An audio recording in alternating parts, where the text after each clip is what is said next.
So yun mga pare, dyan si Boss Eman. Tapos si Clarissa, ayan o, absent na naman. Congratulations, buntis ka, ha?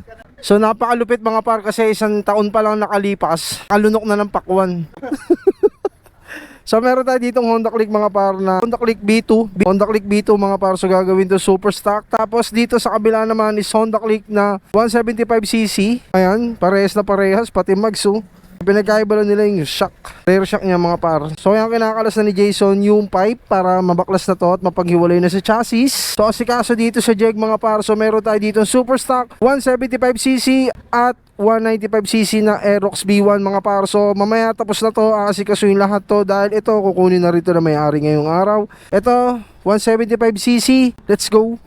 So ito mga par, nakalas na natin yung super stock na Honda Click din mga par. Ayan, inaasikaso na natin, lilinisin na lang. Tapos 175cc, tapos 195cc mga par. So ito asikasuhin na to dahil super stock din to mga par. So papalitan dito is internals na head, tapos papalit tayo ng piston ring dahil syempre mataas na yung odo. So asikaso to ngayon mga par. Tapos 175cc na Honda Click mga par, let's go.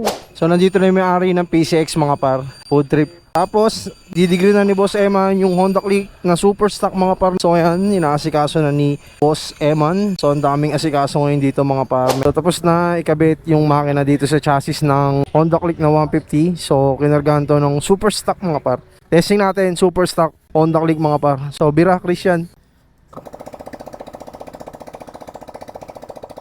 So yun na mga par, gumana na yung super stock na Honda Click.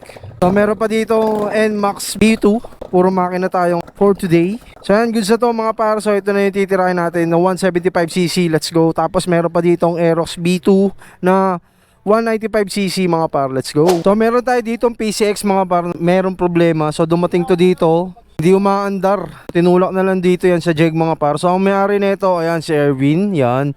So mga par, asikaso to kay Erwin, yan, PCX 160 mga par. So titrace nila kung anong problema. Kaya abangan nyo to pag natapos mga par, let's go. Meron nang nabiling pyesa dahil problema nga nito is fuel pump. Wala nang lumalabas na gasolina sa may injector mga par. Ito yung binili, fuel pump. Ayan o, hawak ni Cutie Boy. Tapos ito yung nasa loob nung fuel filter dito sa may fuel pump. So ikakasa na to ni Alvin mga par. So mamaya abangan nyo para mabuto. Let's go. So mga par, ayan, PCX 160. So ite-testing natin. Pwede ba i-testing bin? So testing natin itong PCX 160 mga par. So kanina ayaw na ito umandar. So ayan, testing natin. So ayan mga par, umandar na. Ayan o, all goods na mga par.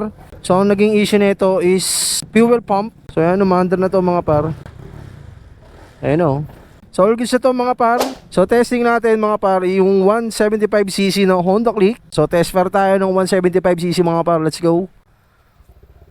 So yan, all goods na mga par. Yan, second set ng Honda Click mga par, 175cc mga par. So meron pa tayong kasunod na Aerox B1 na 195cc. Yung NMAX B2 na yun mga par, bukas na yun dahil anong oras na, wala pang pyesa. So ito ikakasa na lang dito mga par. So abangan nyo to mamaya mga par, let's go. Okay na yung Aerox B1 na 195cc. So ang nakakabit dito is RS8. Ayan mga par, RS8 na 195cc. Ito na yung pinakahulit ginagawa dito sa jeg mga par. So 195cc. So bira Christian.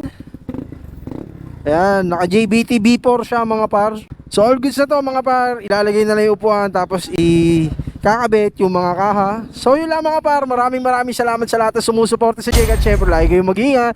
Peace out. Cheers.